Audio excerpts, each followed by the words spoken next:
So I'm not gonna be looking into the chat.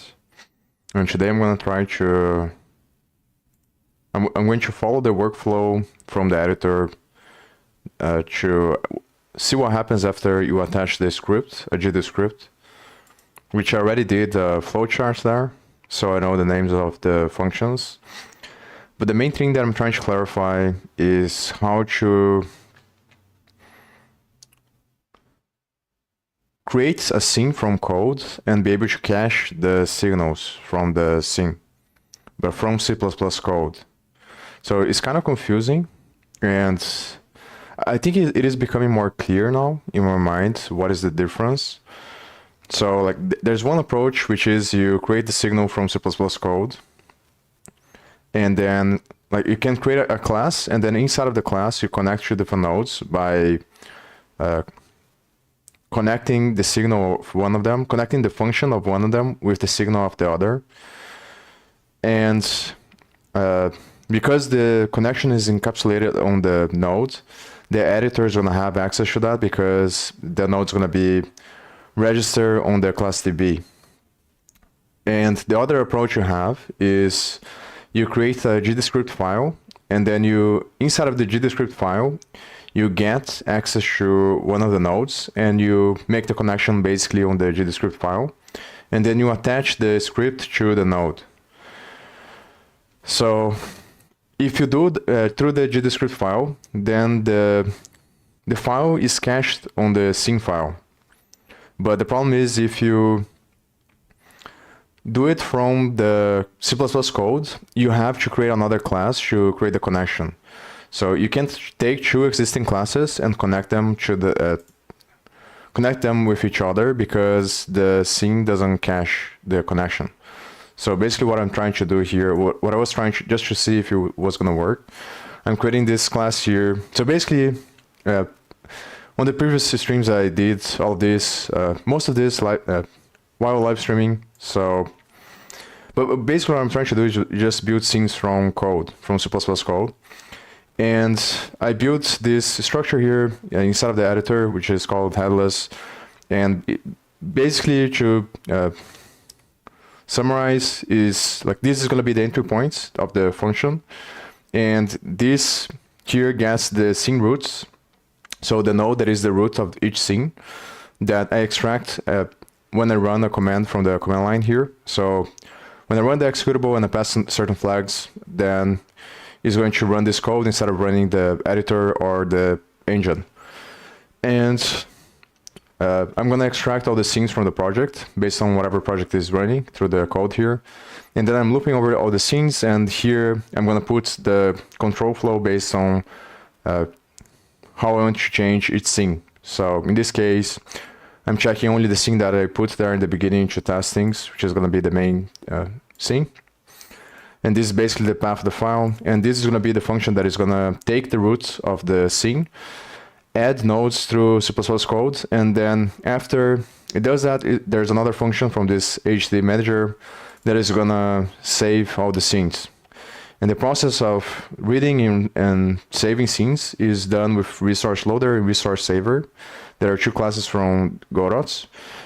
And they both use the package scene class to read and write information to a file, which is the file that contains information for the scene, which all the projects are going to have, because that's basically what a scene is. And that's basically how the editor can recreate the state of the scene, because it does everything based on this file. So this file contains the state, and basically the way that it works is that it's going to be based on a pattern. So every time you add a node, it's going to put here, and every time you change the properties of the node, it's going to add as a sub-resource. So if you attach a script to a node, then it's going to put as a resource here the script.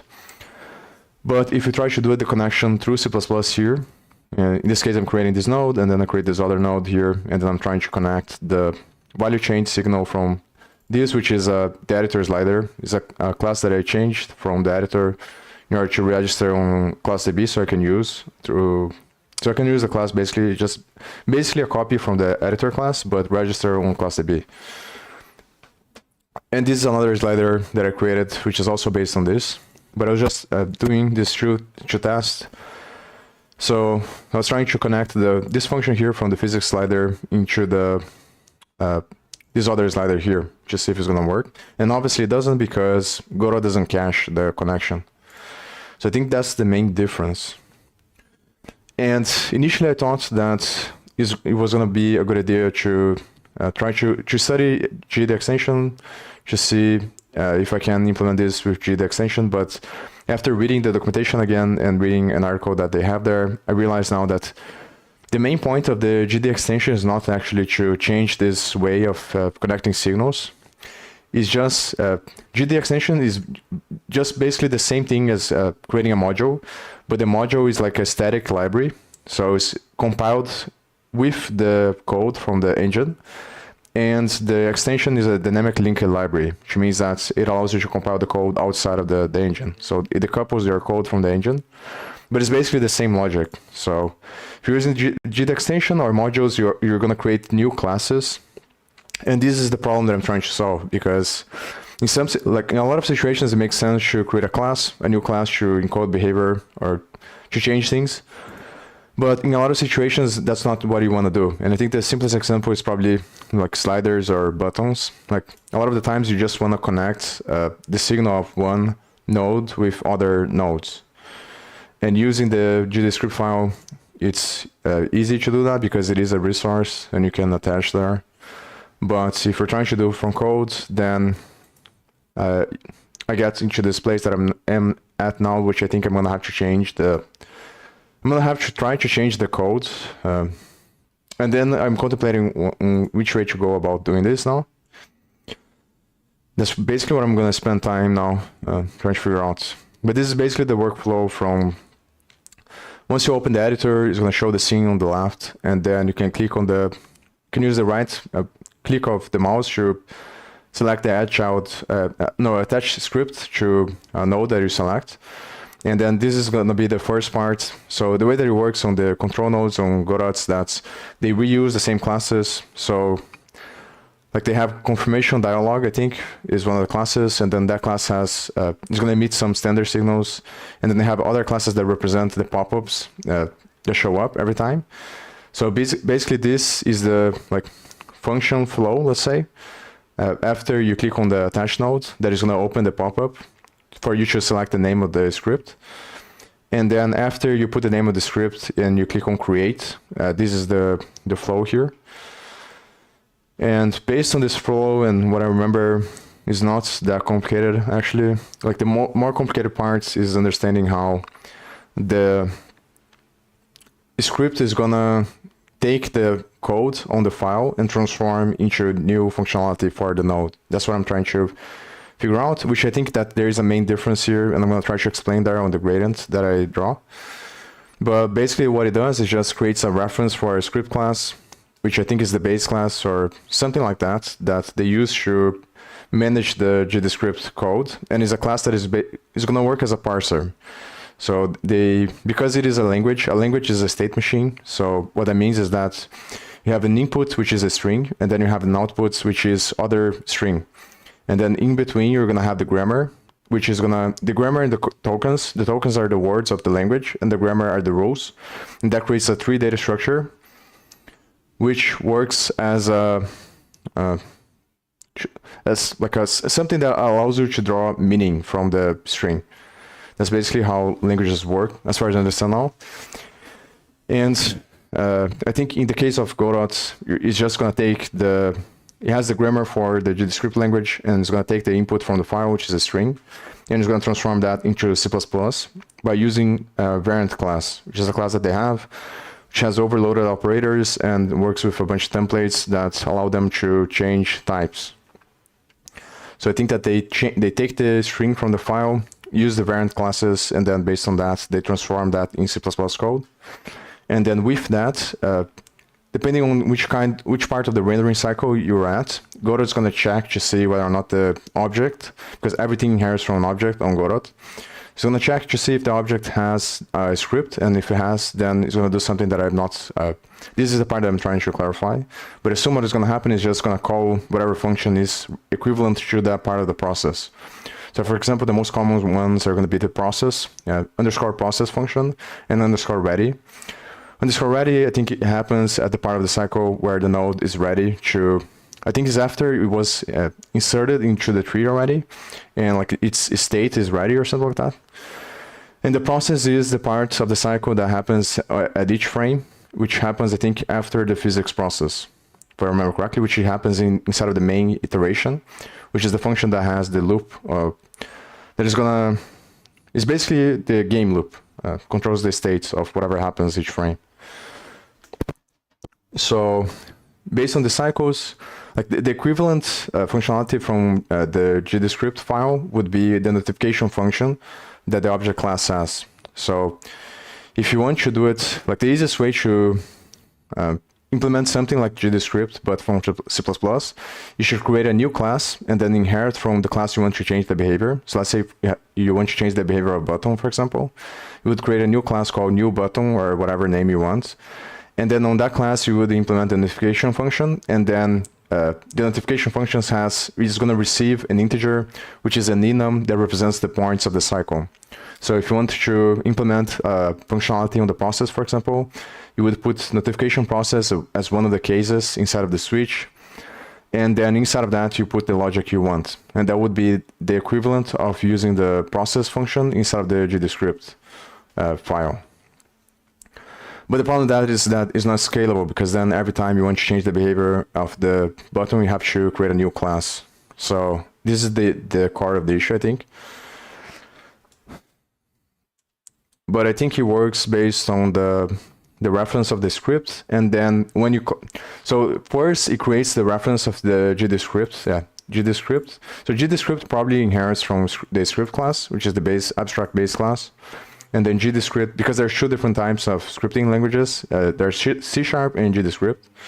So I think script is the abstract base class, and GDScript is the one that is going to be related to the GDScript, obviously. So it first initializes this inside of this create new is the main function, and it's going to initialize this class here.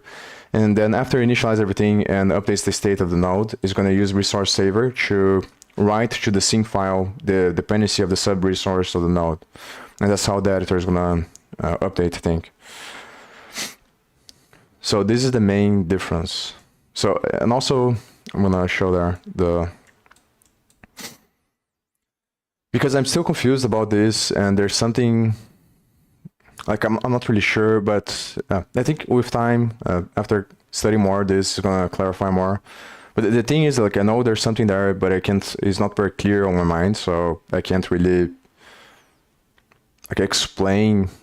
I think there's something there that which is related to this gradient here, but I don't know which way to go about clarifying this yet.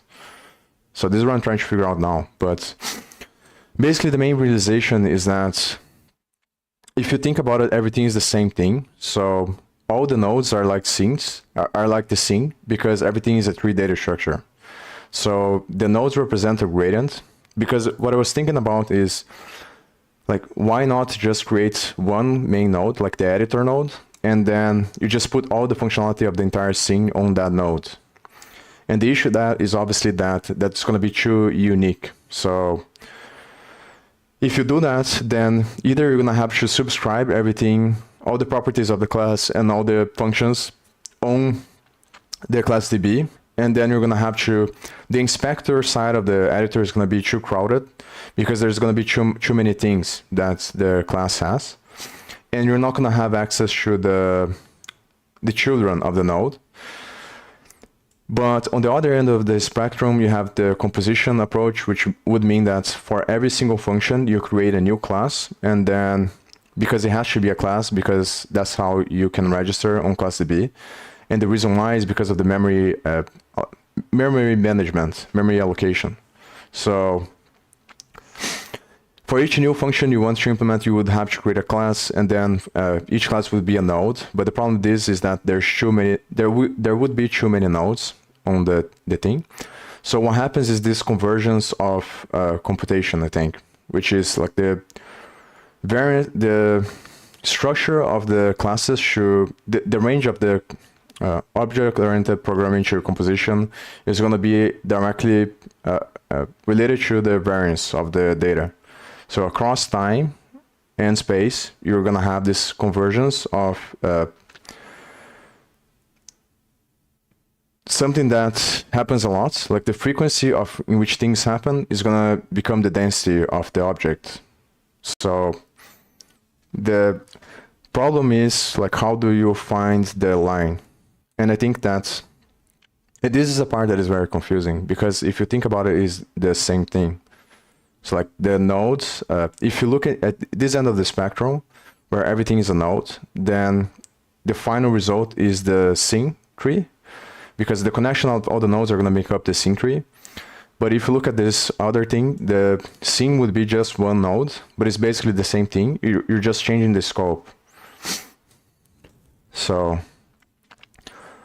like the main question now related to this is like how do the signals are connected to this range?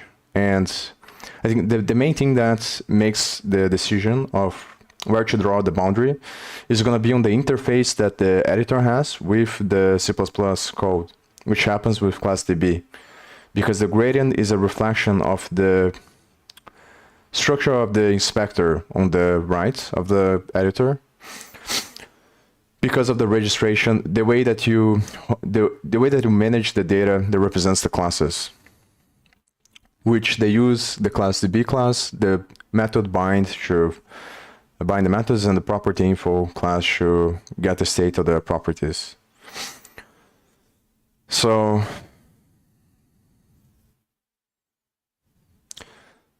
the GDScript part related to this is that the GDScript is going to be a resource. So I think the way that the GDScript works is as if that you have a class that implements, allows you to implement different functionality, even though the class is static. So because let's say you have a class on C++ that is called script instance, for example. If you're only coding with C++, then every time you create an instance of that class, you can't change the behavior of the class. So like the function has to be determined by the time you define the class. Then obviously one way you can get around this is by using function pointers and using, which are basically callback functions. So you can design a class in such a way that the class takes callback functions. And based on that, depending on the way that you initialize the class, it allows you to hold the state of the function, which would mean that it works basically the same way that the normal GDScript works. And I think that's basically how they are doing. So like the GDScript is the bridge between the functionality, which happens inside of the file, and each instance of the node, and is cached as a resource on the scene file. But the way that the GDScript happens, the way that they accomplish that is through the language. So the functionality is converted from a string using the state machine, that is the definition of a language, into the different implementations of the script. So it allows you to abstract functionality without having to save it as a class, without having to create a new class each time, and also allows you to use the same functionality on different nodes, because you can attach the same script whatever you want. And the way you make the connection inside of the function is by traversing the tree. So they make the connections in the same way that I was making there, which is based on the name of the node, as far as I understand how GDScript works.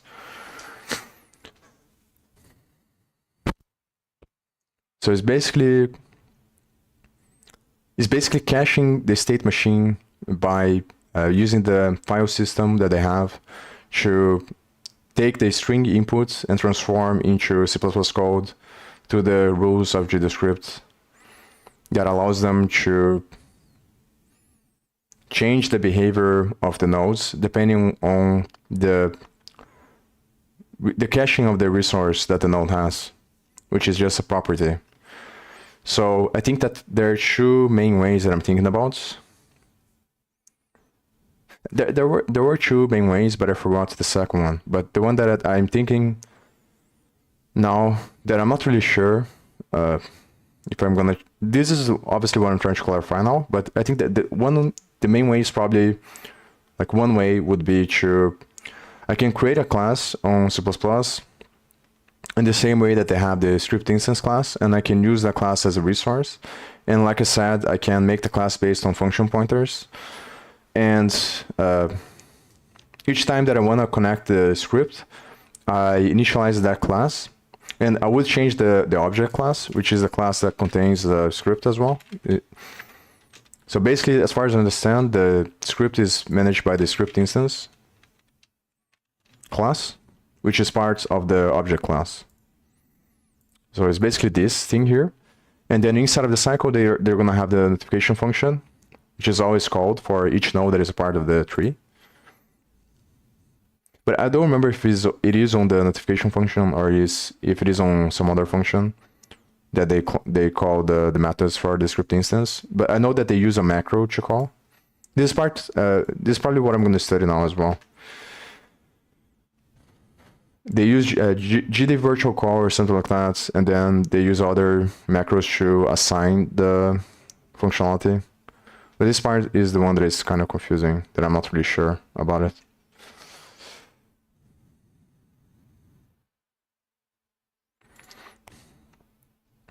So here, basically, so I assume that what happens is that the script instance is going to be the class that represents the GD script, for example. So when you attach a GD script file to a node, it's going to update the property of the node, the script instance property, with that class. And the class works as a manager of the file. So it works as a bridge between the string inputs of the file, which is basically whatever you type. Then the class probably has the functions that are going to work as a state machine, which means that it's going to take that language and it's going to transform it based on the tokens and the grammar into a tree data structure. And then from that tree data structure, it's going to traverse the tree in such a way that it allows it to use the variant class that they have to convert the logic into the functions that the normal notification function already has, which are the parts of the cycle that are dependent on a switch statement. So the implementation directly on C++ is going to be, let's see if I can find an example.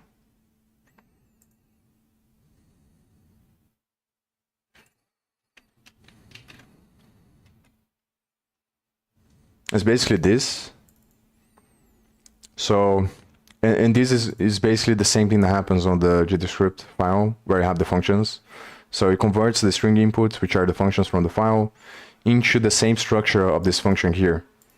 But it allows you to reuse the same functions for different nodes, which also allows you to connect the nodes and cache the connection of the nodes, because it's converting something that is dynamic, which is the string input, into something that is static, which is the functionality of the class that manages the string inputs, by implementing the parser. So, like, one way obviously would be, which I think is like another way that I just thought about now, but I think it would be much harder. It would be just to implement like another parser. So I can create another class that in the same way that I have there, and then just implement another grammar rule, and then I try to convert the inputs of the file into, it might be possible to do that. So theoretically, you can convert any language as long as you know how to do the parsing. So I guess this is the main question, because it all comes down to the parsing of the string, and how do they use the variant class after the parsing to build the state of the function, the main function that is going to run inside the rendering cycle on the object class, which is basically this function here, I think. So if the object has a script instance, it's going to call this notification function for the script instance, and this is the one that's probably going to be, this is the one that is going to be based off the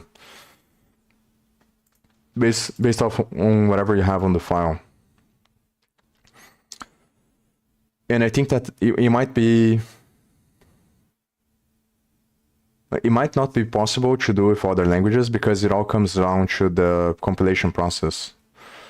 And this is the part that is kind of tricky. So I think that this is one way to go about it. The other way would be to just create another class, C++ class, and then just use function pointers instead on the class. Because then it allows you to, regardless of the class can always have the same functionality because it would just work based on the function pointer. So I can create a function pointer in the class and then create a function that checks whether or not the function pointer is null or whatever. And then if it isn't, it calls, and then I can can just basically add here as well in the same way. Like every time that they call something from the script instance, I can just do exactly the same from the new class that I create on C++. And that would allow me to, every time that I want to connect signals, I would do it through the function that I'm gonna subscribe to the class that I create. But not sure if that's the best way to go about it.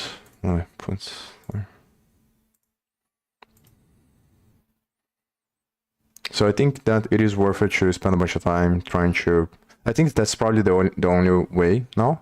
So after doing this, then obviously I'll also have to change the functionality on the way that they load and save resources, so that I also add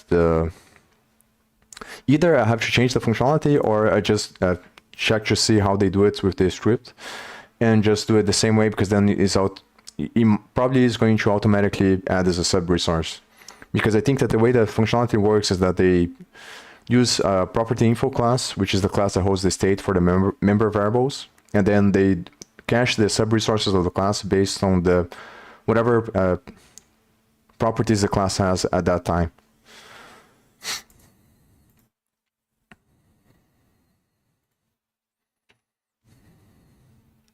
So this is what I want to understand here.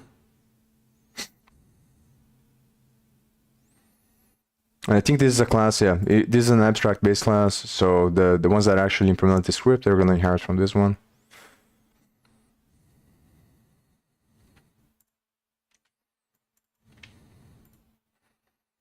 Let's see what does have here. So it's going to be implemented by whatever the derived class implements. So I guess this is the main point. So what I'm going to do is just go from the flow to attach the script. Then I see what class they are using for the GD script. Then once I find a class, I just look into this function here, and then I try to, I want to see, I think the main point that I want to clarify is this connection between the transition from the string inputs that makes up the file and into the C++ code that is actually going to create the function that is going to run at that time. And then once I clarify that very well, then I can think about different ways to see how can I solve this. And I wrote down these two things here. Like the other problem that I have now is that I need to, which is another massive problem, but I think that I'm just going to go with the easiest solution that I can think now. So the first problem is synchronizing the tree state from the async development of code and editor nodes. So when you build the sync from the code, the state matters because the state is going to be asynchronous, because the state from the editor builds the state from the cache on the scene. So, and from the code, obviously, is going to build from the code. So the ideal situation is, regardless of how many times you run the sync from the code, you're always going to recreate the same state. And at the same time, you're going to be able to change the state from the editor as well. And I'm not really sure, like the easiest way that I can think about right now is just to do it based on the name of the nodes. So probably what I'm going to do is just change the agile nodes function that I have there. And yeah, but I think I'm going to do that after, because I think that this one is more interesting to focus now. So this is the steps that I wrote down here. Also, I'm probably going to be, to share this channel that I found, because I'm probably going to be listening to the music from this guy here. I found one of the music from him that I really like from this other guy here that I shared some time ago. So one of the songs that he uses on one of these mixes here comes from this guy here, and I'm gonna listen to his music because I really liked the one. It's called Space, the one that it is from the set of the other guy. So probably assume that he has a lot of other music that is good to culture, as this music here.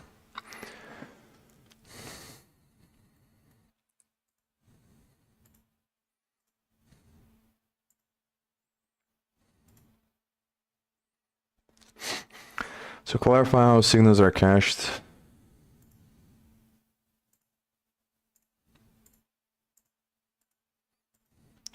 Clarify how signals are cached and their life cycle, how JavaScript is initialized for each node, and how is JavaScript parsed. Clarify how signals are normally used to change the behavior of standard classes. Button. Wait function defines node that will connect to signal, finds the node on the tree based on its name, then saves the connection, the sub-resource of the node connected to the signal. Yeah, so I already put the breakpoints, this function here. I think I'm just gonna go over with the debugger first, then I'll spend time looking into the... I'm gonna do another project that it isn't built from the code.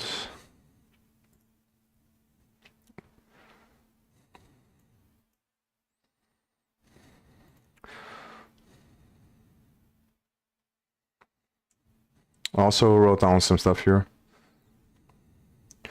So if the GDScript was implemented in C++ instead of using a file, a script instance class would be initialized. Its functions would be determined by the file that contains the code that is parsed. Then on the notification part of the cycle, the script instance calls would be made. How does script instance allow for different functions to be created depending on the file? Each time the class structure is always the same, which is the stuff that I was talking about, the language. It allows, that happens because the language is a string. So the class can be the same because the code of the class is a state machine, is a parser. And then the file is cached based on as a sub-resource. The scripts are cached as a resource ref, which stores a connection of the node with the script file on the signal. What is the difference of connecting signals using JavaScript or C++? Signal is a class that represents a file containing functions that change behavior and allows to link functions from parent channel nodes. Attached script allows connecting to signal emit captured by the script function.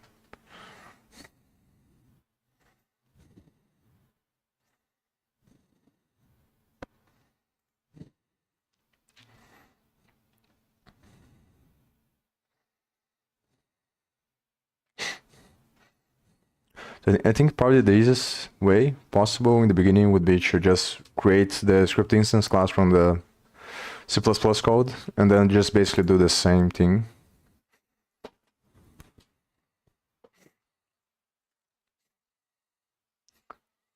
Actually use JavaScript as the language to... Yeah, so I guess I can try to do that maybe. Maybe it's a good idea to do this. So like write a string, for example, and then inside of the string put some JavaScript code. So I can create a JavaScript file from the editor, and then copy the code from the JavaScript file, put it on a string, C++ string. Then I can initialize the script instance class, and I can try to see if I can use the string as the resource instead of the file. Maybe that's a good approach.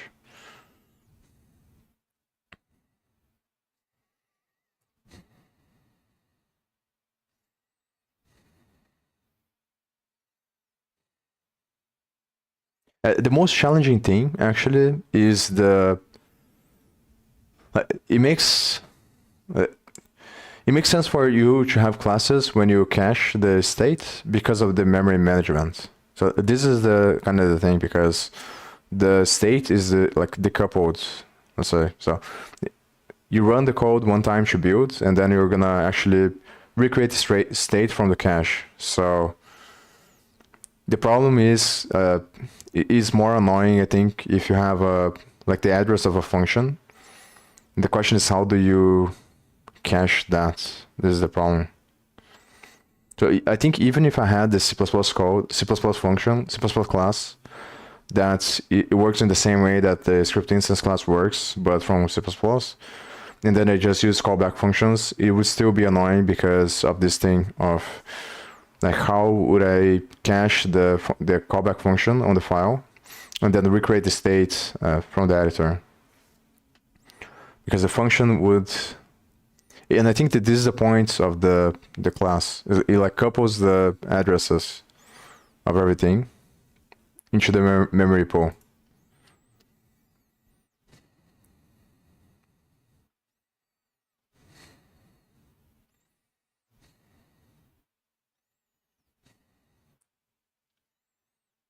But the thing is, maybe I can have like, because the main incentive to do this, I think, is when you already have two different nodes that you're going to use very often. And the only thing that you're changing is the functionality, like what happens after one of the nodes emits a signal. So you're always going to connect to different classes that already exist. So obviously, the class you can create could be just a class that's... this is the other approach, I think, that I was thinking before streaming. Is, or even I can change on the object class as well. So I think that's the question that I had.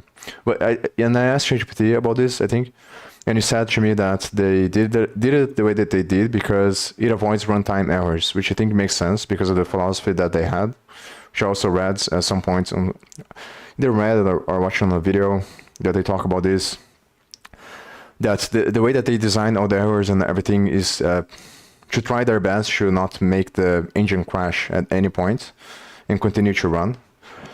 So that's how their philosophy that they're designing. So based on that philosophy, I think makes a lot of sense to avoid doing that, because if you do cache the signals on the object, it might increase the risk of having crashes at some points. But I think I'm willing to take that risk for my case. So I might try to do it that way because it seems to be the easiest way. So what I'm talking about is like in the same way that they cache the script instance as a sub-resource by using the file. I can see how I can go back to the connect and emit signal functions because they're going to store based on the signal data here. So they store the signal based on these connections and the signal data. So the signal map is the one that they check when they emit the signal to see if the nodes subscribe to that signal. And they put the connections as well on the node, which I think is the one that has the callable or something like that. That is going to be the thing that allows you to call the function from the class that's subscribed. So from the callback function that subscribed to the signal. So basically the way it works is that when you connect the signal, you're going to put the string, which is the name of the signal, and then you're going to call this macro here. This macro is going to create a callable class. The callable class is going to receive the instance, which is the object that is going to call the function, and the function address. And then the callable is basically a class that stores the state of this, so that once you emit the signal, it's just going to use the variant class to translate the types, and then it's going to call this function here from this object, basically, using the class that they have as helpers to restore the state and to change the whatever types you are using based on the variant class.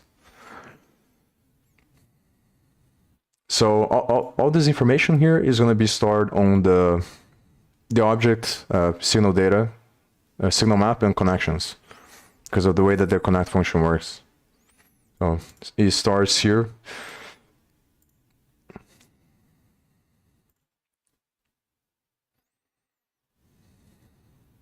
So this is checking, as far as I remember. Every time you want a class to emit a signal, you have to use a macro called add signal, I think, to subscribe that signal to the class with the class DB. So if you don't do that, then I think it fails this check here. I don't remember really well if that's the case or not.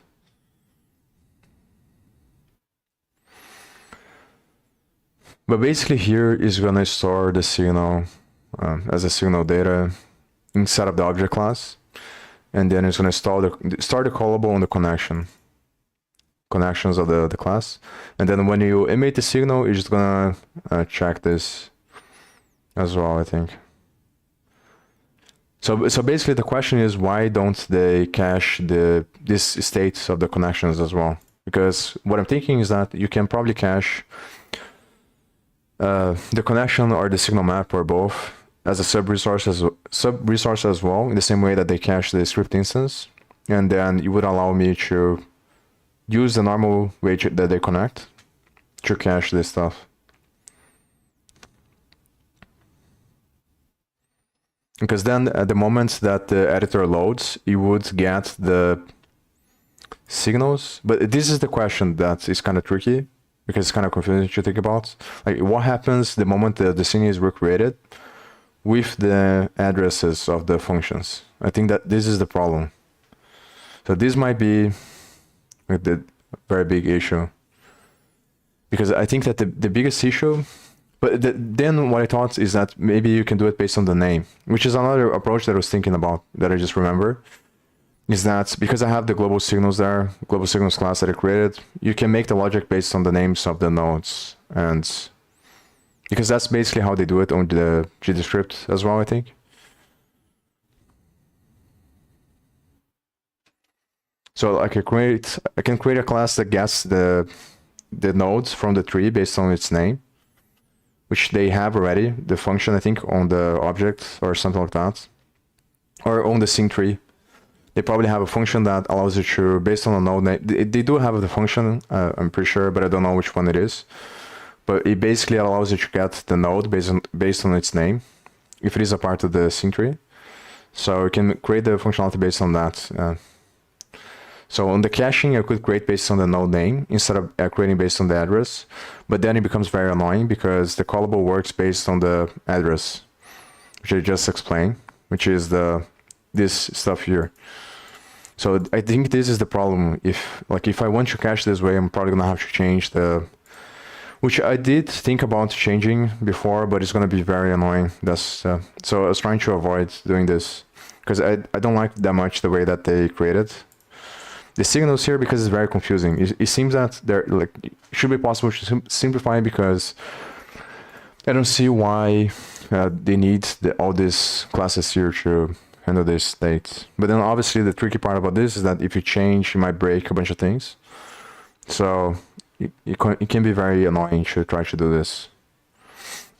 But I think the problem is, if I would cache like this, then the issue is that when the editor recreates the scene based on the cache, the addresses are not gonna, the callable is not gonna have the state that is correct, I think. Because the callable works based on the instances, which the instances are a consequence of the runtime. Because the memory allocation is done by the operational system, as far as I understand. So the language interfaces with the operational system, and then depending on the way you implement the memory allocation is going to you connect to the hardware. So like the language communicates with the operational system, then the operational system communicates with the hardware, because everything that is running on the computer is going to be a process, and then the operational system manages the relationship between different processes.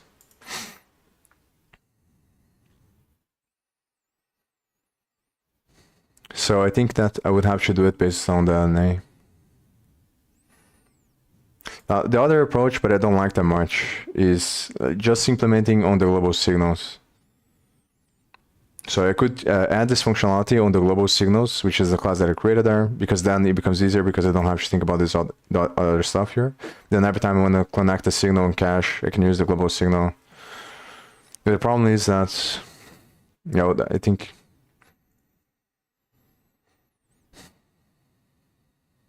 or I can create another class as well. Maybe creating another class is the best approach, because then I avoid having to think about all of this stuff here and avoid breaking other stuff. And then I can create a class that basically works in the same way that I have here. But the problem is the variant type. But I think that it wouldn't be that much of a problem actually. Like, what if instead of creating the callable based on the instance, I create based on the name of the node? I'm gonna spend some time on this one, then I think about this.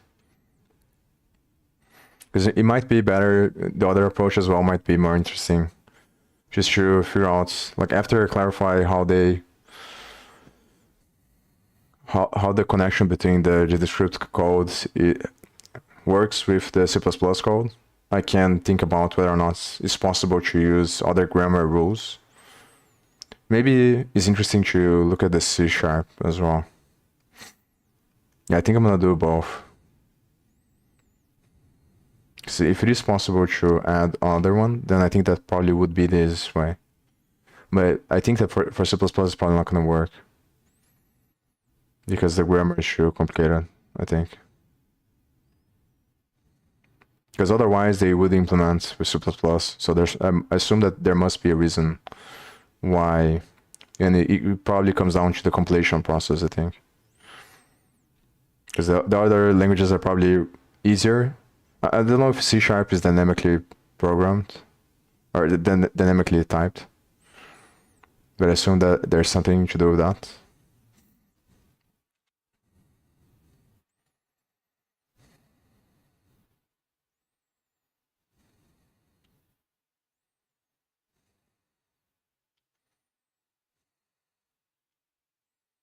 It has to do with the compiler probably, because if you want to implement the C++ code, you'll probably have to like get the file, then compile the file. I guess you can probably, like, this is kind of the line of thinking of GD extension probably, because it works as a dynamic linking library. So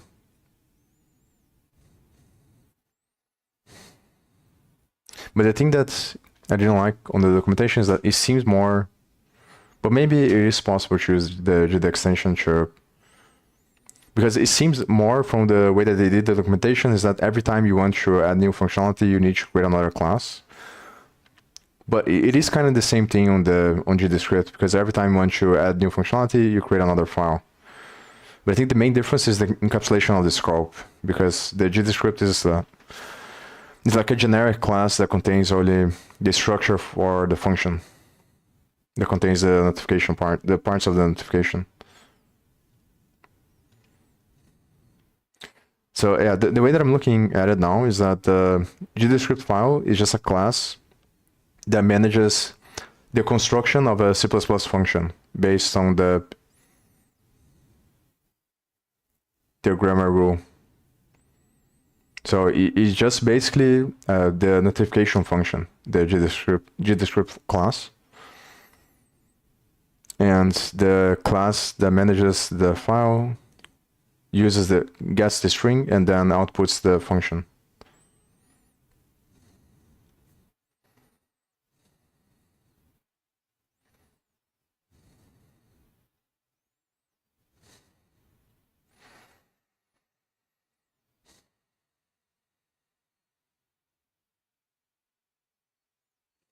But I think with GD extension would be different, but I'm not really sure. Because the problem is, I think the difference comes into the registration. I think that's the key difference. Because if you're using GDScript, you are increasing the amount of resources, but it's compartmentalized based on the game. But maybe GD extension is the same thing, because it's a dynamic linking library, so it might be the same. Because the problem with creating another class is that each time that you create another class, it's...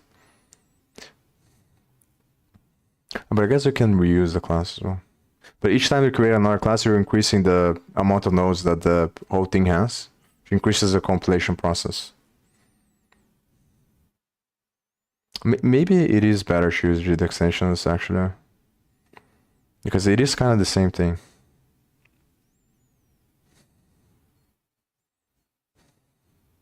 The only difference is that on GD extension, you wouldn't have to create a new class each time.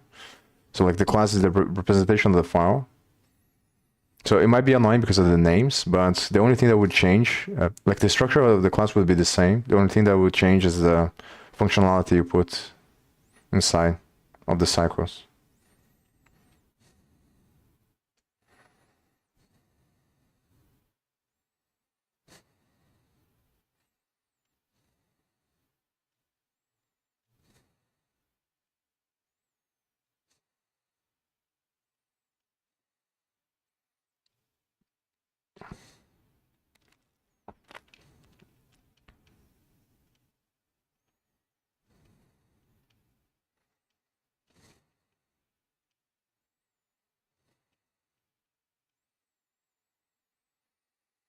These breakpoints are on the inspector class.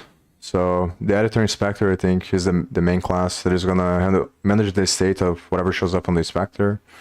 And then on the update tree function, I don't remember if it's in editor inspector or another class.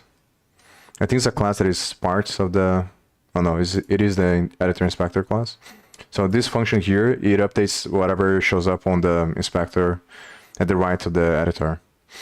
It uses class DB to get the state. So the way that it works, as far as I understand, is that the left side of the editor works based on a class called SyncTree, which is a GUI class that they created to manage whatever is going to show up there, the names of the nodes.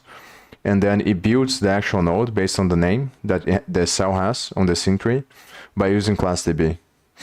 And based on that name, on the selection of the left, is also going to build whatever shows up on the inspector in this function here. So it's just looping over the properties based on that. And guess these properties here using class DB and the name of the class.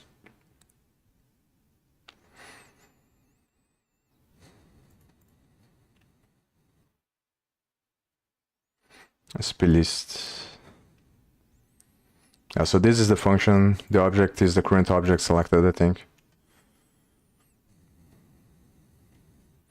And this get property list is just gonna parse the object based on class DB and get each property that the object has and put it on the list. So the property info is the class that holds the state of the property of the object. And the object is they as far as I understand now, they assign this based on whatever is selected on the left, which is based on the SyncTree. So they gets all the properties that the object has, then they loop over just basically a queue or a linked list probably. Yeah, a linked list. So check to see which kind of property it is based on the hints here. And these hints it adds when you subscribe the property using add property macro inside of the class.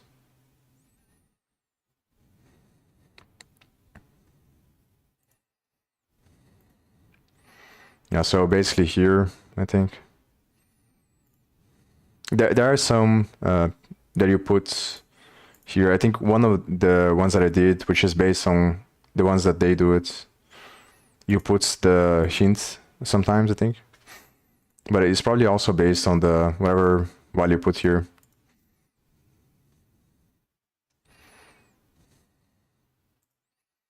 And then you have to also specify a setter and a getter function so that the inspector can change the value there.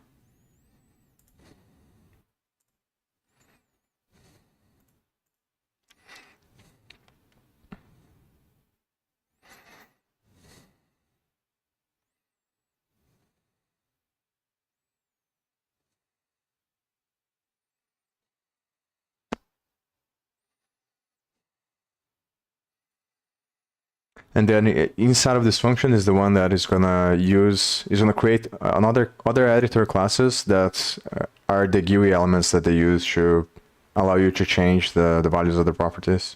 And this is the reason why I put breakpoints here, because I translated a lot of these classes, but I comment out a bunch of stuff from the class that I translated because I didn't want to spend a bunch of time now. And maybe in the future, if I use them, I'm gonna change. The only one that I changed now is the slider, which is the main one that I wanted to use. But basically the way that they do it is that they have a base class called editor property, and then all the other GUI elements inherit from that, and then all the elements are going to have a function called update property, which is the one that is going to have the logic to determine what happens after the value of the property is changed there. And they usually emit a signal, changed property signal. But they probably, I didn't spend too much time, but I think what they do is just use class B to change they change the values on the sync tree. Or it's probably based on the signal. So the object listens to the signal, and then they emit the signal after the property is changed, which is going to receive the new value and change the object, I think.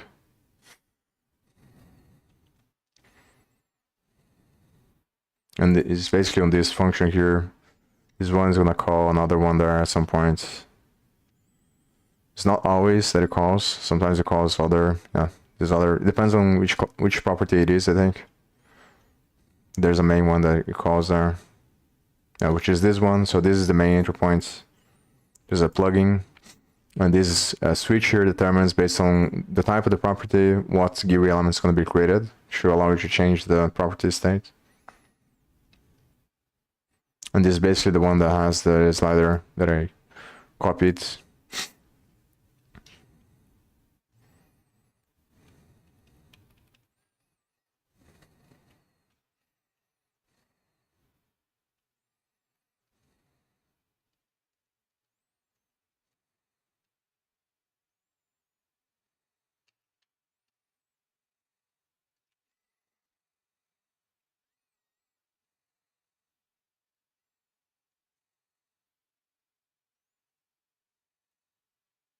So I'm gonna uncomment this. This is basically the function that draws the slider. I had to change some things.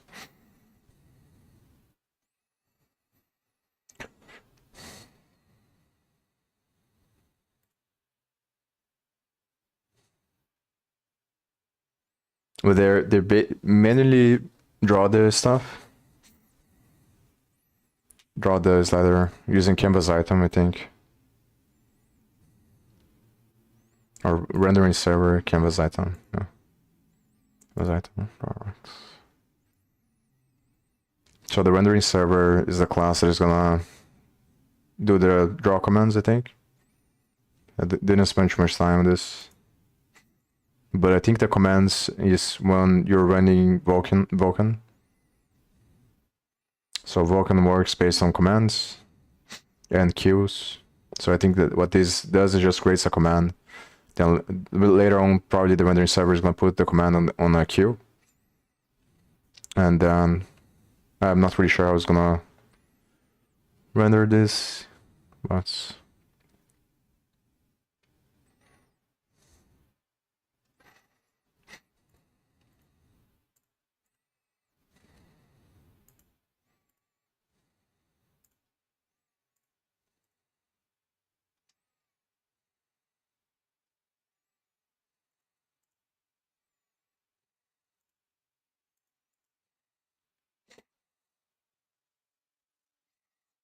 so now it should be over, I think.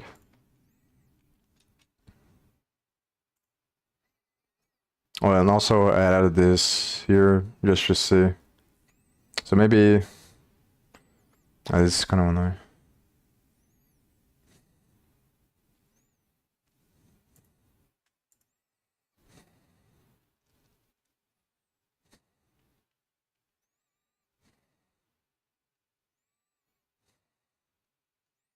I should have it opened from the editor first and then remove.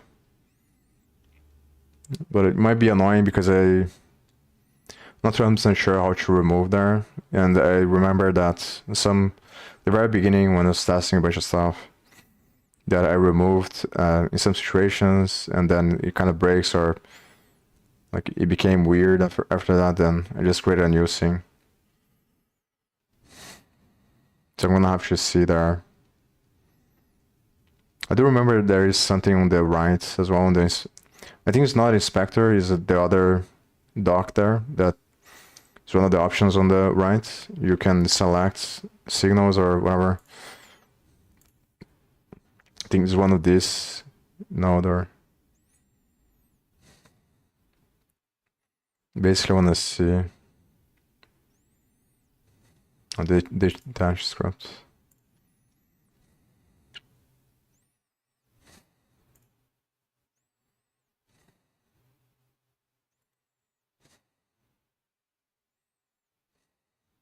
Yeah. So I'm gonna delete this one, and then I'm gonna add it again.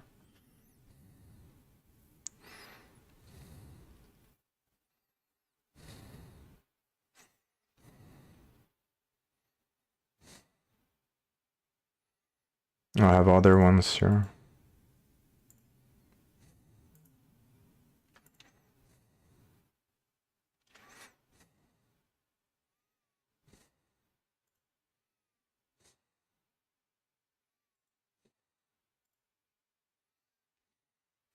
This is from before when I was trying to create the curve, Bezier curve. I think I'm gonna delete this as well.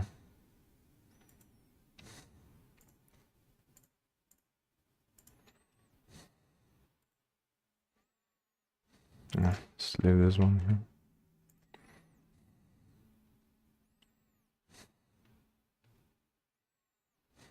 This function is the main one that is gonna save.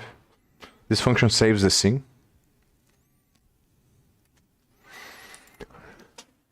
No, I think it's another one. I don't remember. No. But yeah, this function here probably. So this is the one that is gonna write the information to the file, as far as I remember. Because I already spent some time looking into this before. At this time, it is not. Oh, it is a thing. And then there's gonna be the conditions here. Basically, this file is the one that has the patterns, and it's gonna say based on an ID. So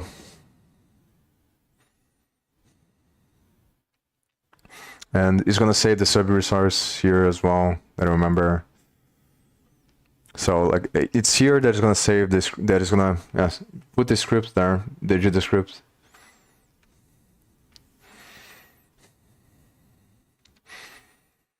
It's confusing because I'm not very clear on exactly what I wanna, and also because there's so many different approaches, I think.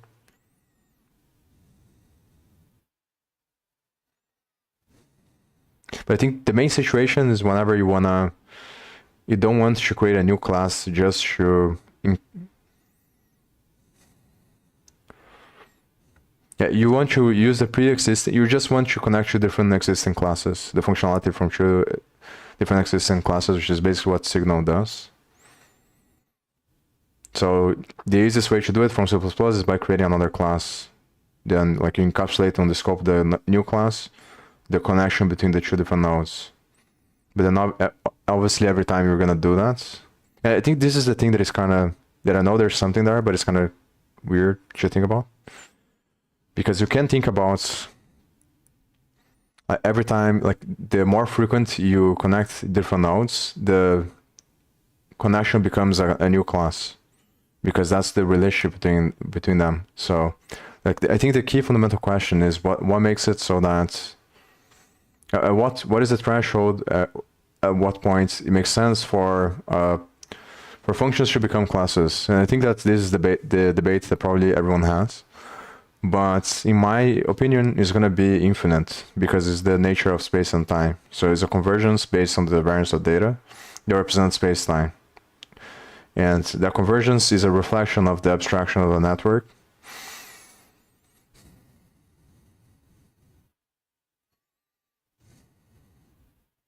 Because that's what language is, I think. Like shared meaning is just the synchronicity of the network, because that's what symbols represent. And the convergence of the frequency of things through the symbolic representation of them is the illusion that the network creates, which is the thing about the Terence Howard thing of 1 times 1 equals 1, or 1 times 1 equals true. that the problem with mathematics is that it's a lower representation of reality because it's a simplification of geometry. Because the boundary is always an illusion. So the boundaries are a convergence of infinite potential that are the structure of space and time. Because time is a measurement of scale. So all distinctions are relative. And what makes up the symbolic representation of something is its multifractal essence in relationship to a reference frame, which is a network. And I think that the code is basically representing that because it's connected. So the code is a flow of imagination through space and time, because that's like the internet's the abstraction of human beings. So it creates this cycle, which is the relationship between the complex plane and space-time, because it's basically the same thing. And the boundary between the two is the essence of awareness, which is the frequency of computation. So it's fractal by nature.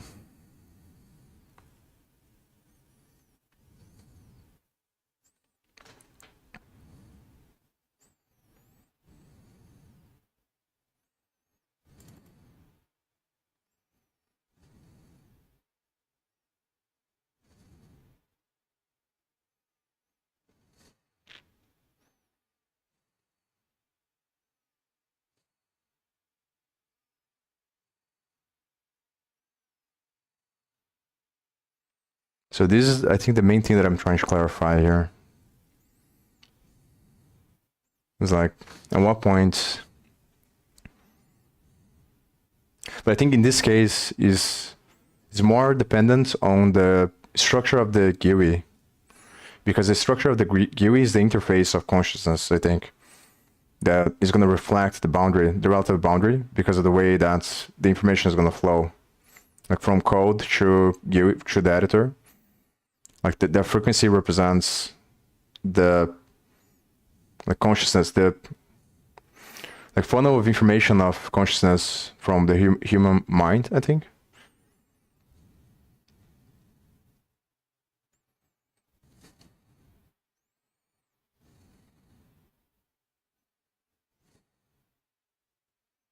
Because whether or not you prefer to do something from code or from the GUI is completely dependent on your senses, like your perception.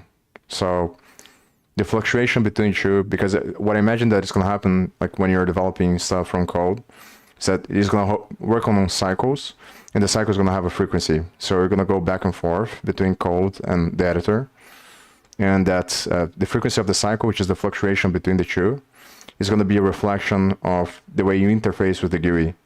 So the GUI has a state. The GUI determines how the state is managed.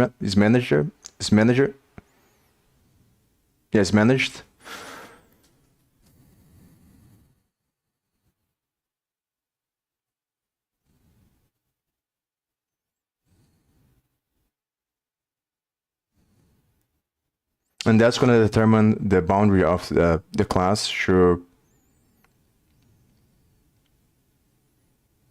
the class and signals, I think. Because whether or not you decide that something is a class or a function depends on the way that you interface with the structure, which is also directly correlated with the structure of the scenes, which I was thinking about before. That like all that a game or application is going to be a state machine that connects different trees, because the tree is the perception of a reference frame, I think, which is the editor, which is the interface of the eyes, the way that human beings perceive things. So the GUI, the state of the scene, is a reflection of the attention span, I think, and then the connection between them is like the subconscious mind. And I think it's basically the same thing because it's a fractal pattern. So like the small version is a representation of the bigger pattern as well, because it's the same. So the moment, which also reflects it in everything, like the size of the functions and everything else. So I think the key question is how do you define the line, which is obviously always going to be the question. It's going to be a multifractal. And it's going to depend on the frequency of the cycles, I think. But this is the challenge. I think that, yeah. I think ultimately it comes down to how the classes are structured to handle the memory, I think. Because that's what's gonna create the docs, the GUI.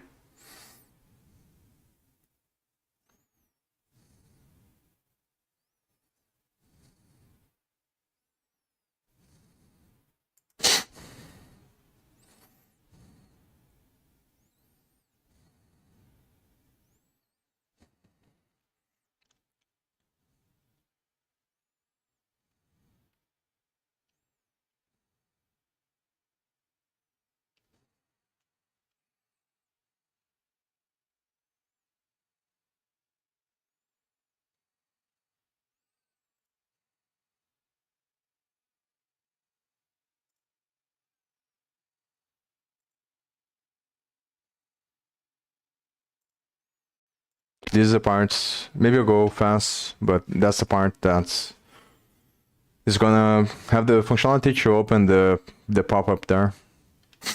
So I think this one is the one that is gonna get the name of the node, or it gets the node itself. So maybe inside of here it gets the node based on the name.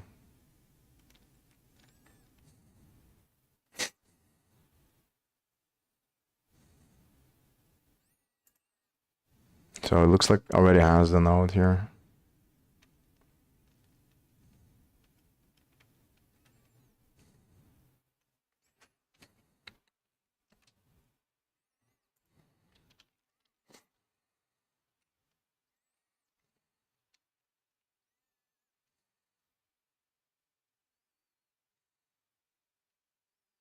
So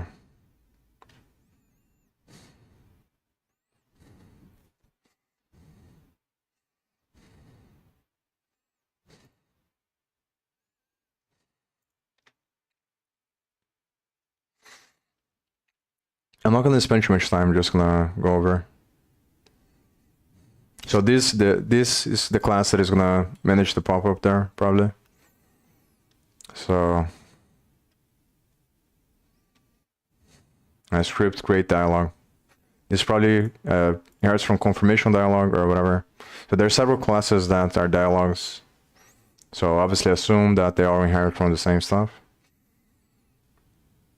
Stuff dialog, which is the base class that contains the functionality for dialogues, which is probably going to communicate with this display server to build to draw the stuff on the screen. We use this window.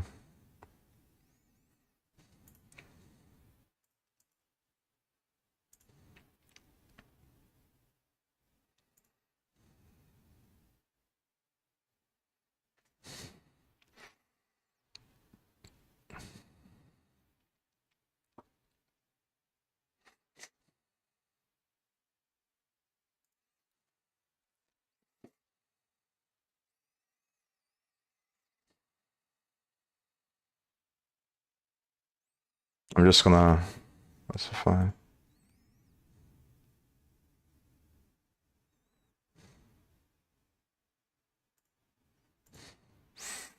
So is on the event, I think, the emit signal, or maybe not. Maybe it's here. Also, it's before.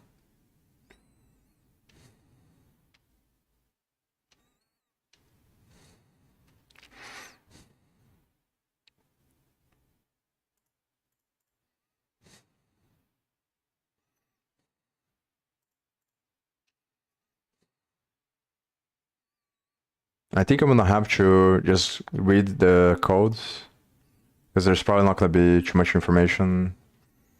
I'm not gonna allow stepping over is not gonna allow me to understand very well.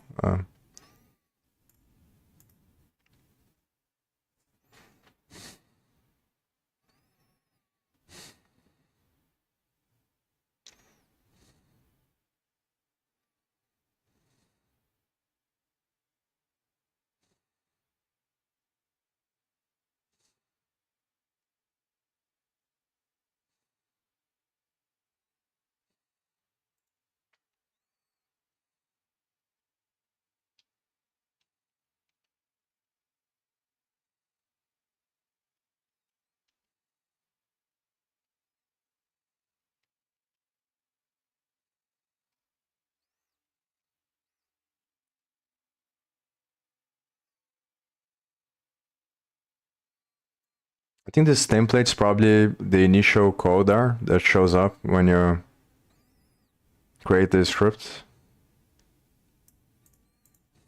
It's probably standard stuff that they have.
So the content is the one that contains the code, I think, the initial code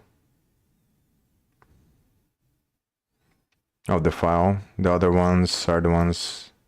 So this one, I think the name here is the one that shows up in the top there on the JavaScript. It extends then the type of the current node that was selected, I think. I don't know JavaScript very well, but I think every time you want to access a node from JavaScript, you use the $sign and then the name of the node. And that's how they allow you to access the nodes.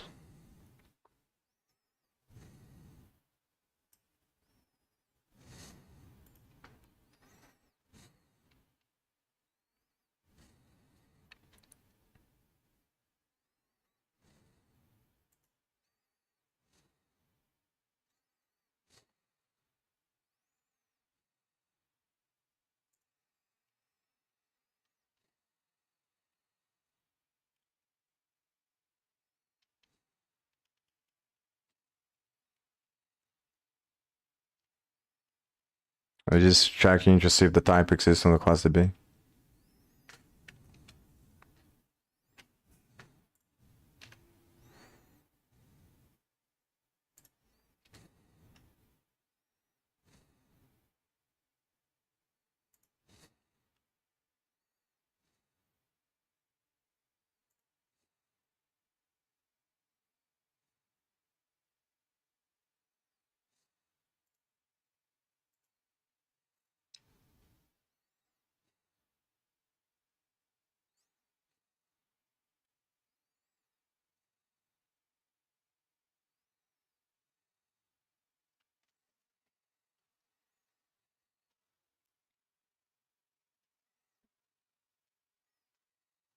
Oh, I think that this language menu comes from the, because I forgot to see the pop-up there, but I think it comes, there's probably an option on the pop-up that specifies whether you're selecting JavaScript or C#. So I think that this is the one that contains the integer, which is the enum determines, used to determine what language you are using for the script.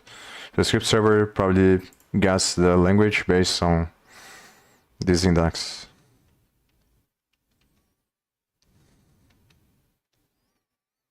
So script server is going to store the languages on this, I think.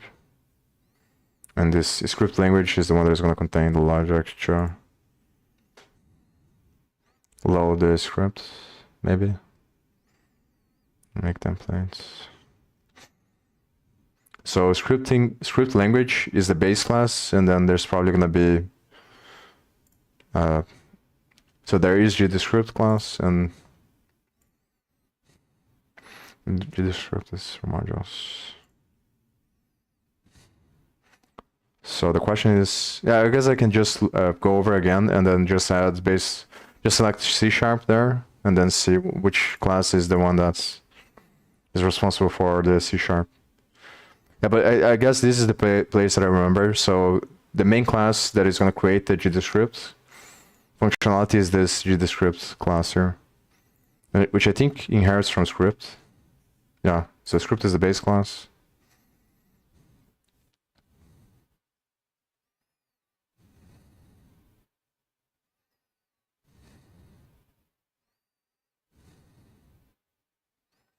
So they are using function pointers to translate everything.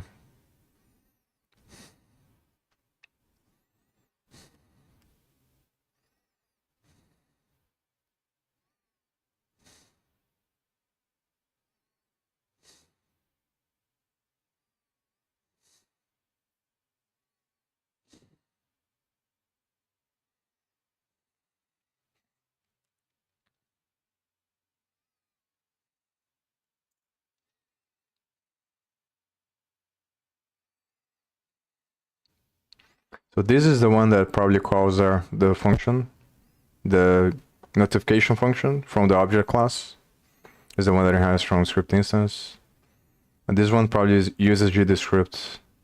Yeah, so this one is the one that contains GDScript, the instance. So I think that this is going to be the main one. And the other one is just initializing the member variable of this one.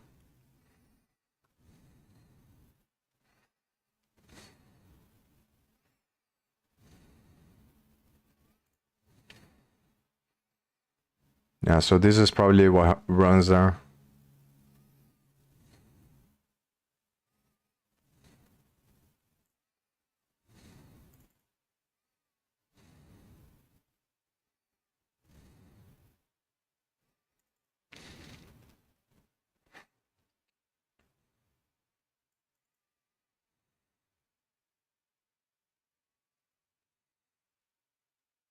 Oh, so I guess you can have another situation where you have multiple different scripts to the node.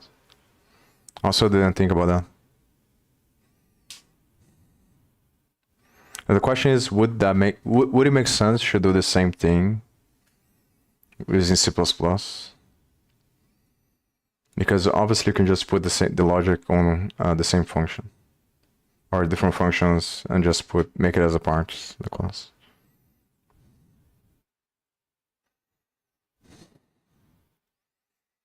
I think like this is the difference that is kind of confusing to think about, because it feels that GDScript is more like, or using the file as an asset and then using that to change the behavior.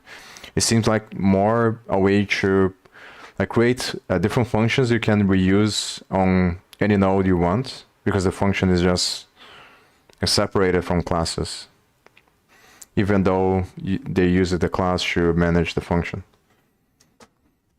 So I think that this is the reason why like is more scalable in some ways. Is it allows you to create like only one function and then reuse the function whenever you want on the connection to determine what happens on the connection of nodes. And I think on the classes is not the same, because it's too rigid, I think, to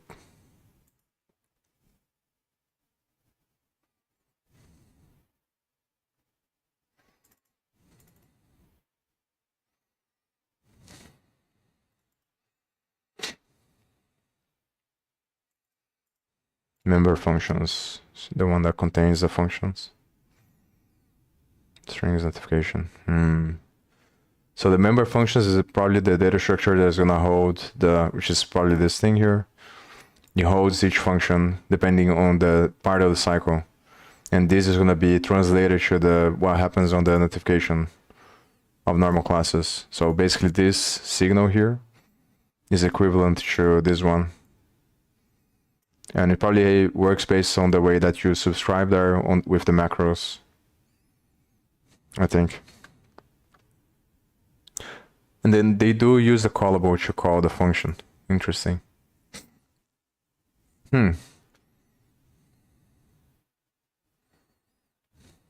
Use a callable.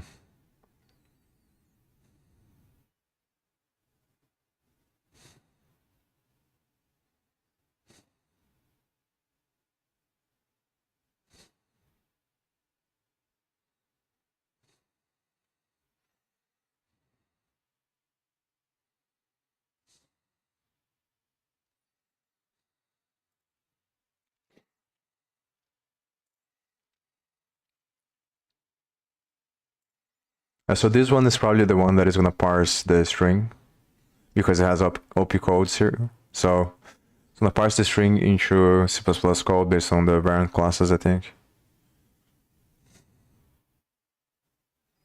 Data type. So I should probably write this on SkyDraw. That's fine.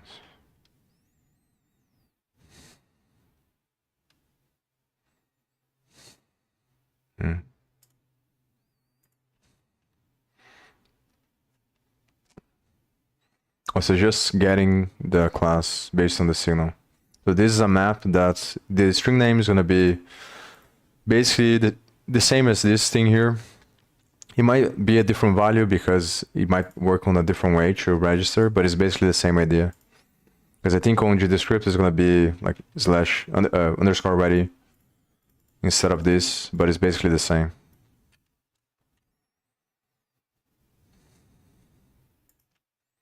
So this is going to be this name here, and then this is the class that contains the information for the function. So the class probably parses the function.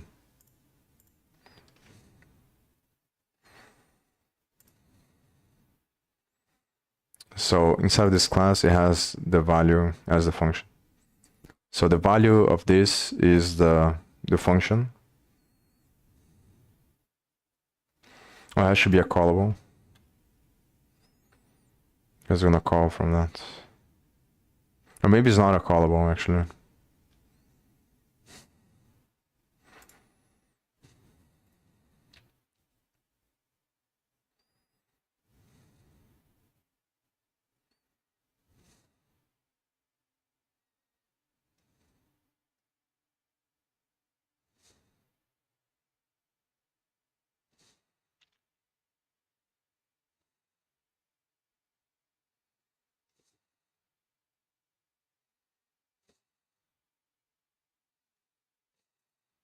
No, it's getting the value because it is a key. There's a map there. So value only accesses the... Because this is a map. So it's accessing the value, which is the function. So it's calling call directly on this class here. It's calling the function there. And this function, script instance, is this, the variables.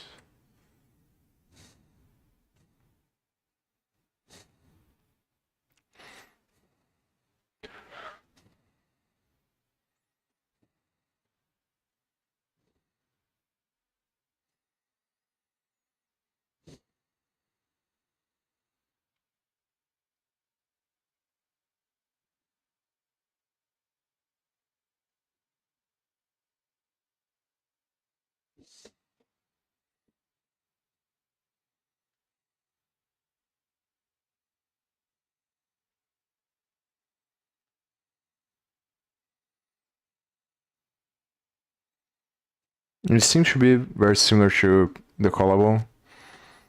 It uses variants to translate the arguments.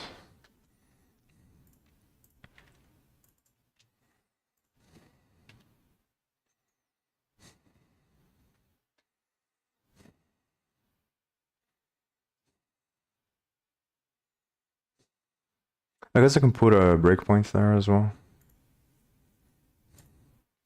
Right here.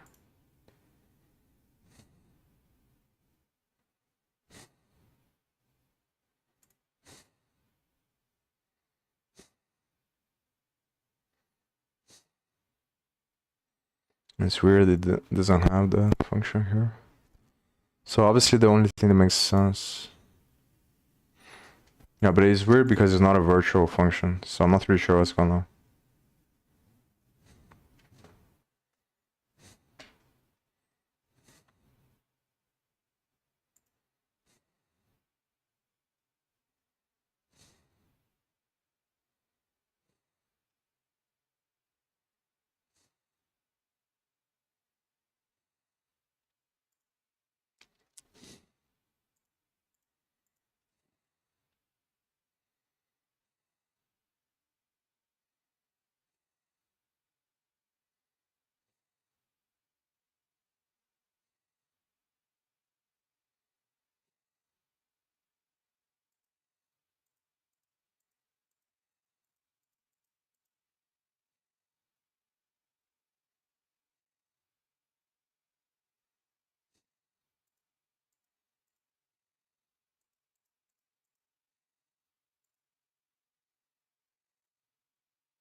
But I do think, just based on the names of the functions and the data structures here, they probably are using the callable class and the same logic for the signals in order to do the translation between whatever you put on GDScript and what is actually going to run on C++.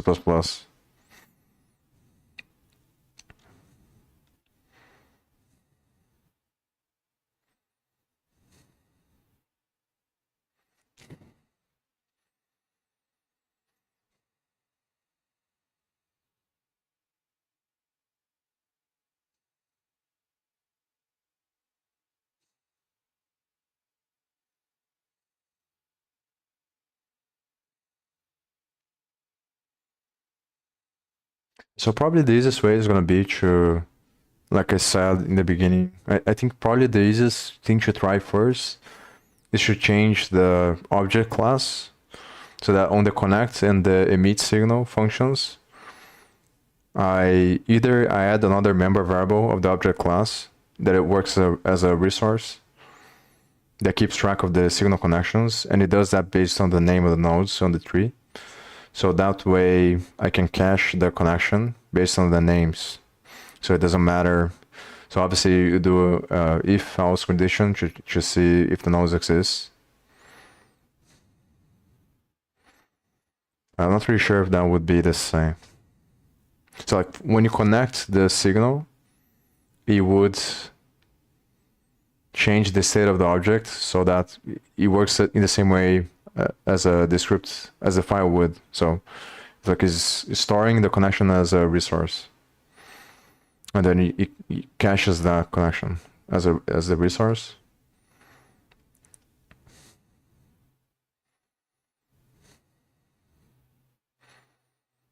And the question is the order, I think, if it would matter the order, because obviously, like from the code here, the order would be to create this node first, then connect the signal. But then the thing that is kind of weird to think about is what happens on the editor standpoint, because the editor would be getting the state from the cache, which is the logic that I'm gonna put on this function here. So the question is, like, would the order matter? Because if I do based on the name of the nodes, then I have to make sure that the thing is always constructed in the same order, I think. Because obviously then this class would have to be created first before it recreates the connection of the signal.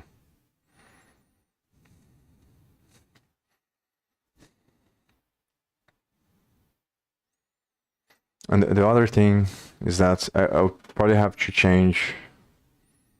But if I change the connect and the emit, it would change automatically, I think, after caching, because it would change the functionality of the thing itself. So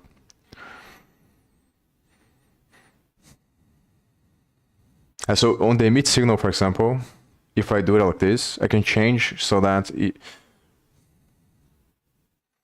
I have to think about how it works right now.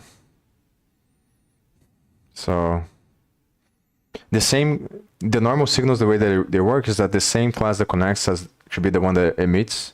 Otherwise, it doesn't do anything on the emit signal because of the check. So in order to be able to emit the signal, you have to connect first. And the bridge between the different classes comes from the function address, which is the callable. And the callable is the key to think about. And so I would have to make sure that the callable that the connection was made from is a node that exists. So basically check based on the name, but it might not be enough to check because obviously like the order matters. So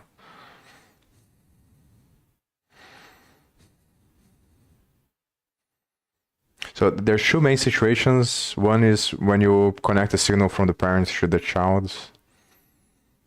The other from the child to the parent. But I think that try to think about an example where you would connect from the child to the parent. From the child to the parent, I think is the most common one, which is this example here. So you create a node here, and then you connect the function from the parent to the child node. So the other one would be to connect the function of the child. I guess this makes sense as well.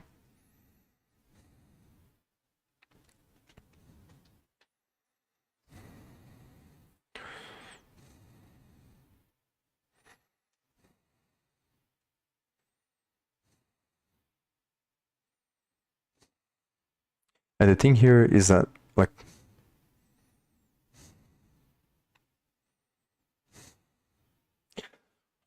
it's confusing because I think it also, like, it's also possible to connect, because here they are siblings. They're not, like, the only thing that matters is the address.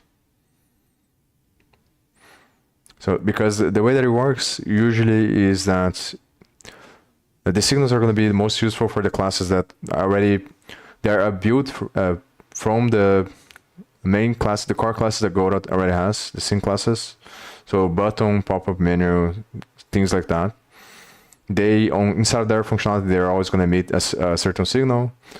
And then usually if you want to connect that class with other classes by connecting to that signal that is always going to be emitted. So the main things are the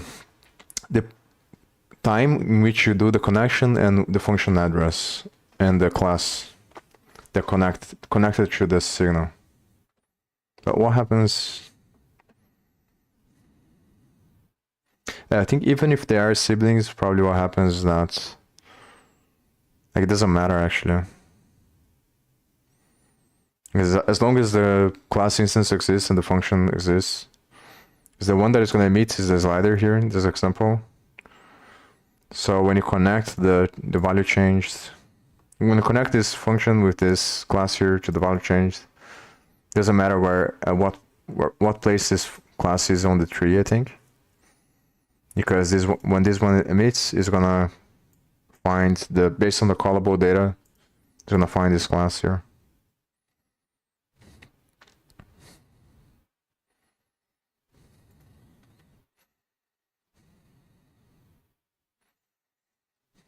So the question is, it's basically going to be a connect from the code,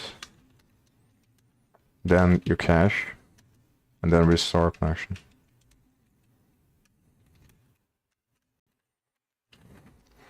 So the challenge is this part here.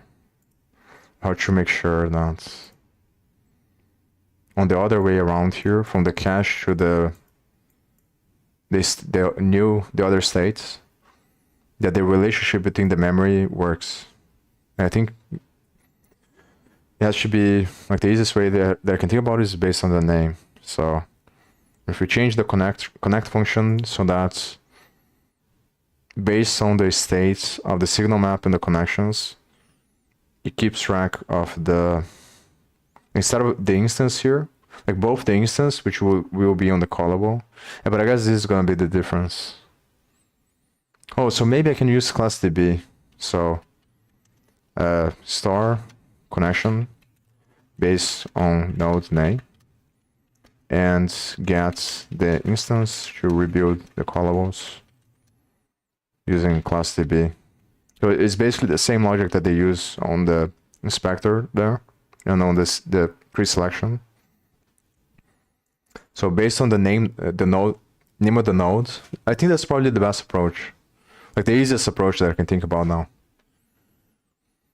So like you change the connect function so that's like, don't change anything that they already do. You just add an additional information, so an additional variable on the object class that keeps track of the connection of the signals with the names of the nodes. So it could be a simple map, I think.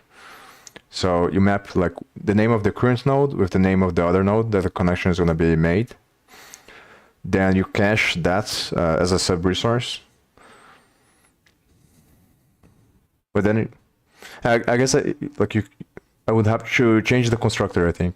So change the constructor of the object so that we check to see if it has signals.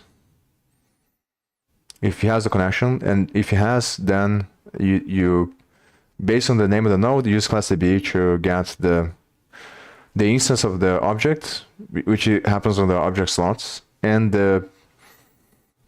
like you get the type from the class DB and you get the instance from the object slots, and then you build the callable from that, and then you just normally connect, like you connect in the way that you would do it, but from inside of the constructor of the object.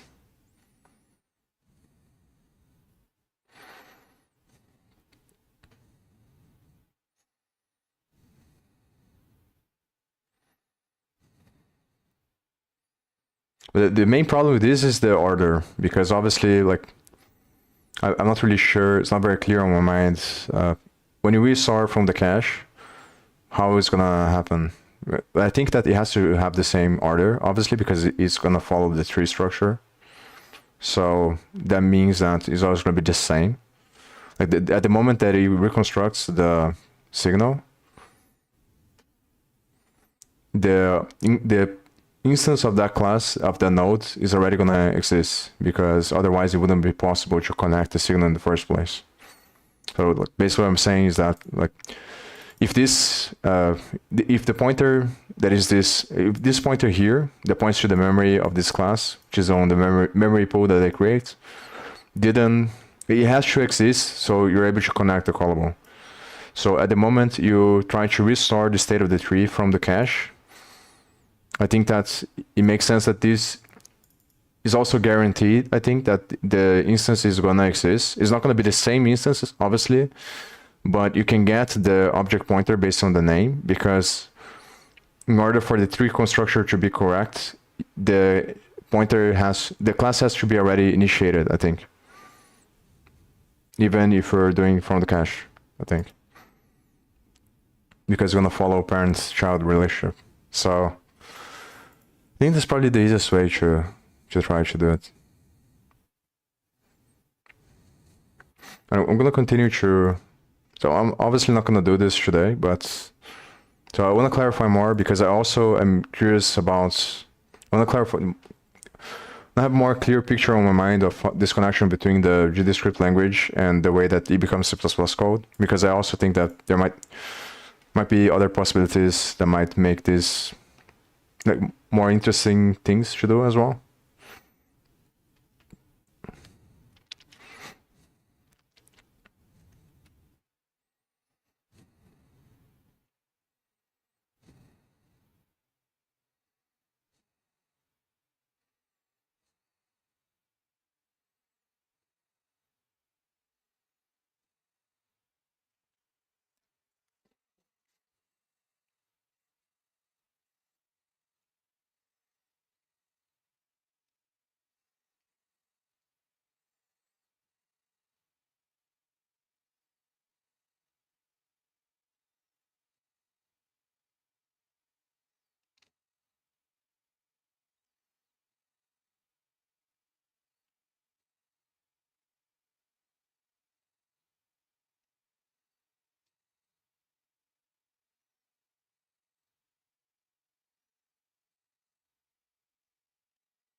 So basically I would do it here, I think.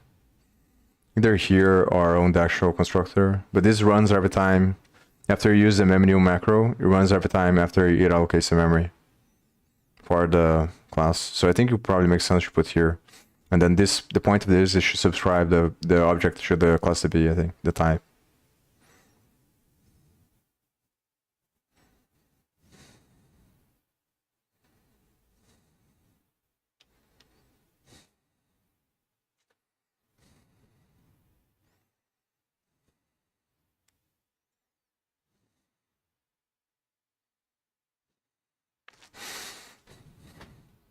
I'm still gonna have to change the way that the loads is done, I think that's and maybe I don't change the object class. I just change the way that the saving and loading is done for the resources. Because at that point is the point that the signals have to be reconstructed. So I would change the resource loader and resource saver classes. I think that that makes more sense.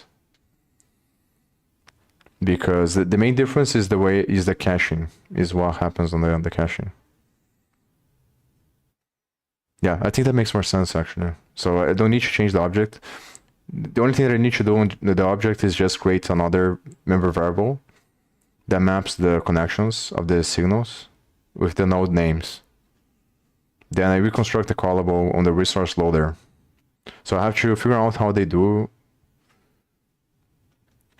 they recreate the state of nodes based on the parsing of the sing file, which I think that they use class DB probably. And how do they reconstruct the sub-resources? So based on the sub-resource, yeah, so on the new member variable that I put on the object class, it's going to be a sub-resource. Based on that, inside of the resource loader, I changed the functionality so that if the object has that the sub-resource, it's going to reconstruct the signals. It constructs the callable based on the node names. So I would do basically the same thing that I'm doing here, but put the node name or the current instance of the object that is being reconstructed based on the caching. And here I would put the node name. I would search for the object instance on the object slots using the name of the node. Yeah, so I think that's what I'm going to try to do. So the first thing is to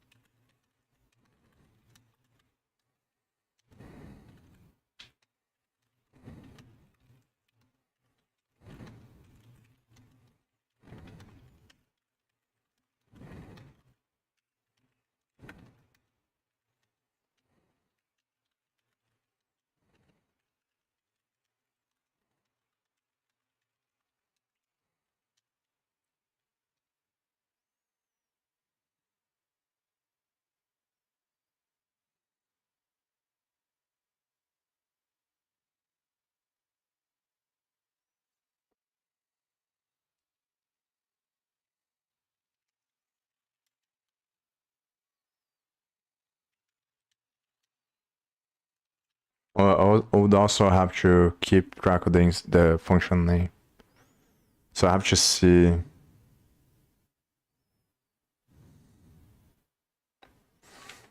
So basically, I have to reconstruct the callable. I have to because I'm pretty sure that the function is going to be stored as a method bind. So the method bind class, I think, is the one that allows you to store the state of the function, which you subscribe when you are putting registering classes on class DB. You use class DB bind method to bind the function. So that creates a method bind and connects the method bind inside of the class info, I think, which is the class that has the type on the class DB. So I would need both the instance, the name of the node, that is the instance that the signal is going to be connected to, and the function name. And then I have to check to see if the class has that function or not. But I think that I wouldn't need to check actually when I'm rebuilding, because if I think that happens on the save. Yeah, but that's like I'm only gonna add update the member variable if the connection is successful. So that means that I don't need to check if the class has the function name, because if it didn't, it would fail before that, I think. So if I update the member variable at the end of the connect function here, it means that everything else worked, which means that the class has the instance and has the class name or the function name. So I think I can just start based on the two names that create the connection of the signal and the function name. And then here I would get the instance of the class.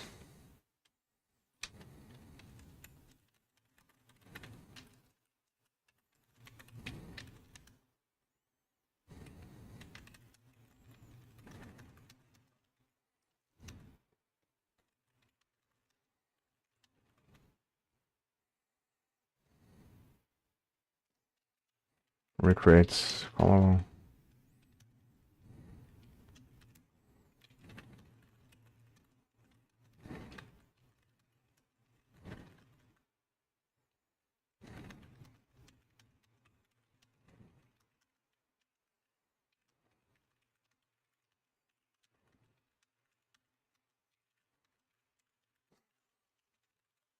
So probably this way is the easiest way. So what I have to do is just clarify the resource loader, resource saver as well. So I'm going to have to change resource loader, resource saver in the object class.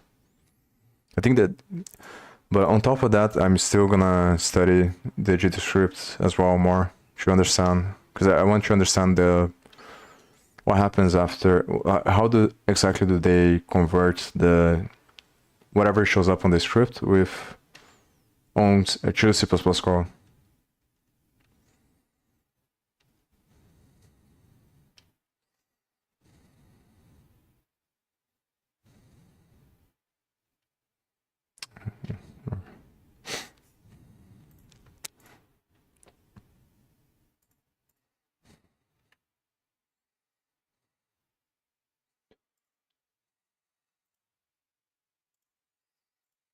I think I'm gonna stop streaming here. It's been some time.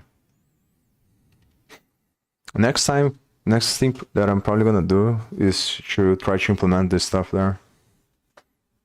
But I might spend more time studying this as well first before I try to implement. Because the main thing that I think is interesting now, like that is becoming more clear on my mind, is to see like if it's possible to, I have to see both languages to see what the differences are as well. How do they implement C# and how do they implement GDScript?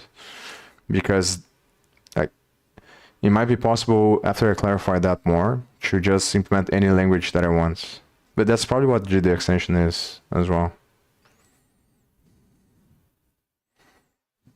But I think it would be easier to implement in the same way that they implemented GDScript instead of using extension, because extension, I remember as I was trying to implement the new variant there on the bind set, when I was creating the bind set parameter and I was trying to implement it as a variant, I saw some parts of the code that are related to GD extension, and I thought that it's like too confusing.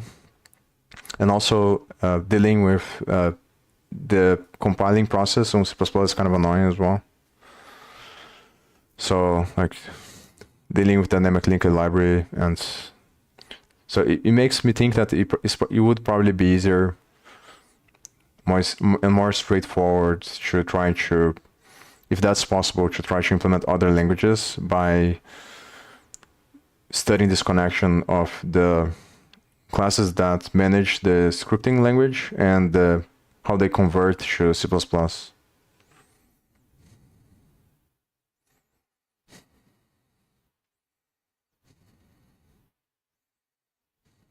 But it might be better to do this after I try to implement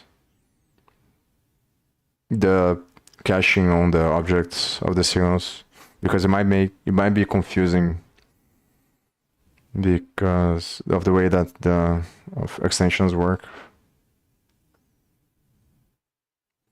I should think about this difference between the extension and the scripting and the modules. Because based on the documentation, like I said before, it seems that extension is very similar to modules in the way that it works. But if that's the case, then it would make sense that it's probably like it would be the same thing implementing scripting functionality with modules and extension. But because of the difference between dynamic linked libraries and static linked libraries, I'm not really sure if it is different.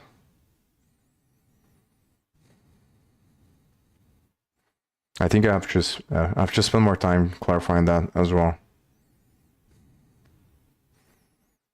Just see if I'm thinking about correctly, if it is really different or if it's the same. I think I'm gonna stop here. But I'm gonna continue this offstream. Probably next time, just gonna I'm gonna try to implement this stuff there that I said on the object and the saver. I have to study more as well, the saving and the loading, in order to be able to implement the object. But either I'm gonna do that, or I'm going to try to keep clarifying how the GDScript works, the translation.